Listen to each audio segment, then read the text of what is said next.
মোরা একই বৃত্তে দুইটি কুসুম হিন্দু মুসলমান, মুসলমান তার নয়নমণি, হিন্দু তাহার প্রাণ। লেখক কাজী নজরুল ইসলাম। আজ সোমবার 25শে মে 2024 খ্রিস্টাব্দ, 11ই জ্যৈষ্ঠ 1433 বঙ্গাব্দ, 27শে জিলহজ 1447 হিজরি। আজ বছরের 145তম দিন। ঋতু পরিক্রমায় এখন চলছে গ্রীষ্মকাল।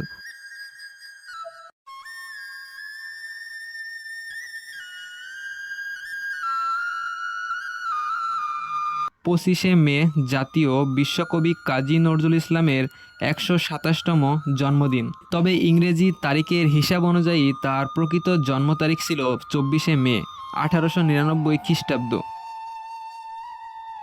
সেই হিসেবে 24শে মে ভারতের পশ্চিমবঙ্গ সহ বিশ্বের বিভিন্ন স্থানে এবং সামাজিক যোগাযোগের মাধ্যমে অনেকেই কবির জন্মদিন উদযাপন করেছেন।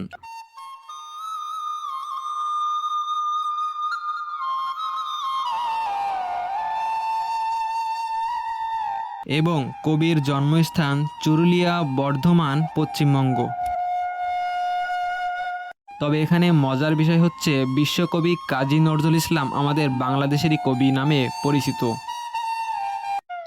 ভিডিওটি যদি ভালো লেগে থাকে তাহলে একটা লাইক করে দিবেন এবং ফলো দিয়ে পাশে থাকবেন, আর ভিডিওটি শেয়ার করে দিবেন। আশা রাখি আজকের এই ভিডিওটি আপনাদের কাছে ভালো লেগেছে। তো ধন্যবাদ সবাইকে ভিডিওটি শেষ পর্যন্ত দেখার জন্য।